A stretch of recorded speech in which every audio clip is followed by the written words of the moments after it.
Hi everyone, welcome back to my channel. My name is Emily Silcock and I'm a realtor here in Spokane, Washington. And today we're going to tackle the biggest question that I get from people who are looking to relocate here to Spokane. And that is, what are Spokane winters like?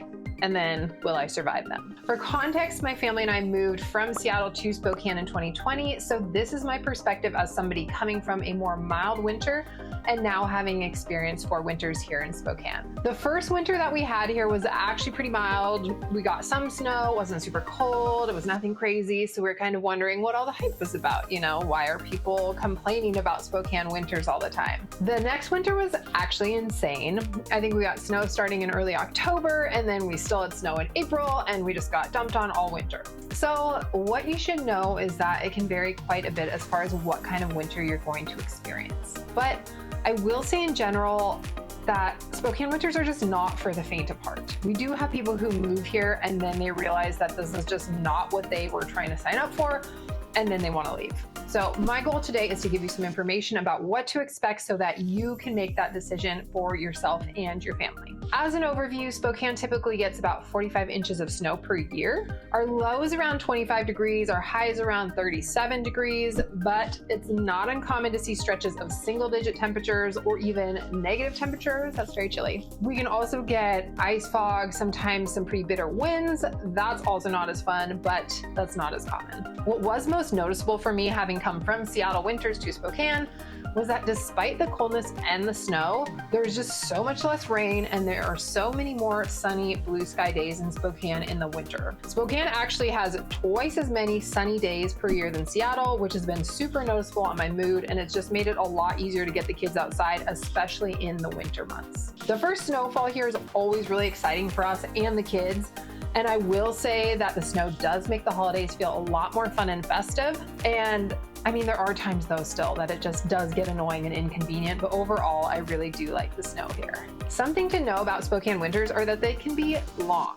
Like, I think that people think of winter as these 3 months, but as I mentioned, we can get snow as early as October, and then you could still be seeing snow in the spring as, you know, the flowers are coming up out of the ground.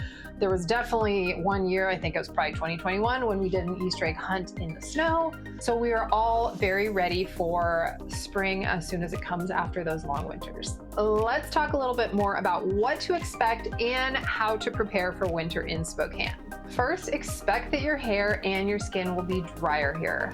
This is the case year-round, but it is especially the case in the winter, and you're definitely going to find yourself needing more lotion and chapstick. Second, you're going to need to get used to driving in the snow.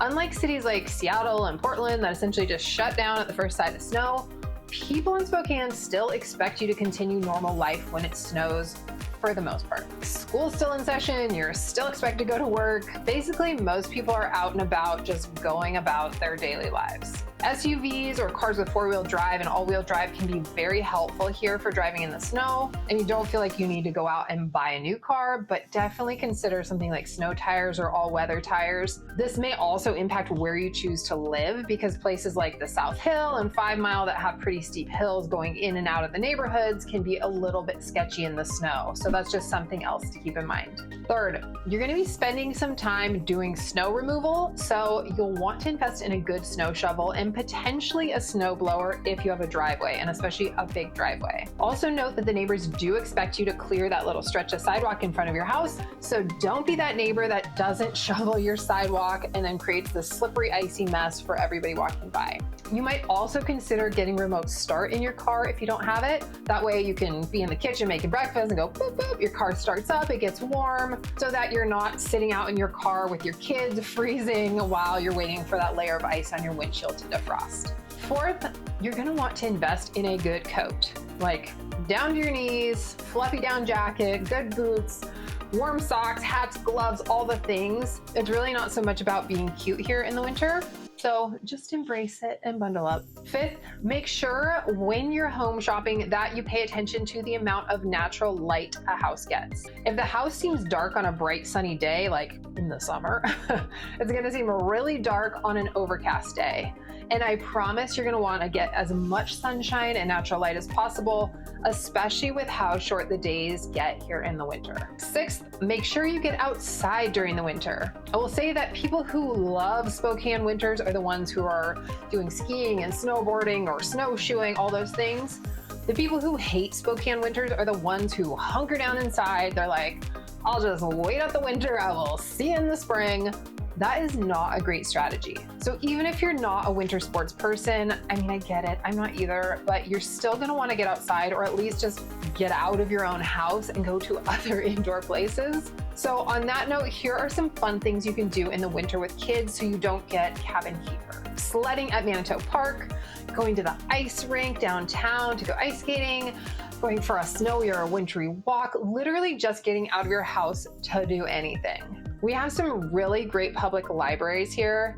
The city of Spokane has done a lot of work on renovating the libraries, and they put in some really cute play places for kids, and they've just made it really cozy and friendly. So you'll probably find yourself, if you do have younger kids, spending a lot of time at the libraries. Our favorite is the Liberty Park Library at the bottom of the South Hill, and then we also really love the Shadle Library on the north side of Spokane.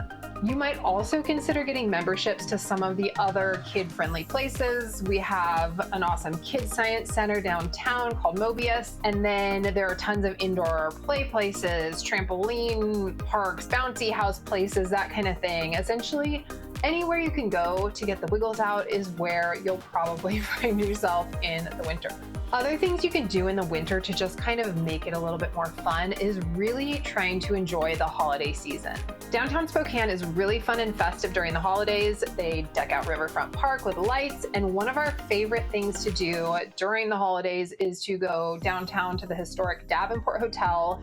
It's beautiful all the time, but around the holidays, it's especially picturesque. They've got a giant tree that they decorate in the foyer. They also have a couple of weeks where they do this thing called Christmas Tree Elegance, where individuals and businesses, they sponsor Christmas trees and they decorate the tree based on a theme, and then they provide themed presents that people can then buy raffle tickets to win that tree and the presents. So you can walk around there, check all of that out, and then go out to dinner. It's just a fun and festive time. Our other favorite thing to do around the holiday season is to go on the North Pole Cruise on Lake Coeur d'Alene, which is over in Idaho, about 45 minutes from Spokane. You essentially board this cruise ship boat. You get to see the Grinch, all of the lights that are set up in the water on Lake Coeur d'Alene. They cruise you out to what they call the North Pole. You see Santa and his elf. Santa does this big song and dance, and then he reads the kids' names off of the nice list, and the kids absolutely love this. Our daughter looks forward to this event every single year and then talks about it for weeks afterwards. So those are my tips for surviving winter in Spokane. Some people will love the winters here. Some people hate them. Some will be like, let's just get through this so we can enjoy spring and summer, which are really great here. If you found this video helpful, please give it a thumbs up, and don't forget to subscribe for more content about living in Spokane. And if you're thinking about moving to Spokane, I have a free relocation guide you're welcome to download. It's just linked below this video. But thank you so much for watching, and I'll see you in the next one.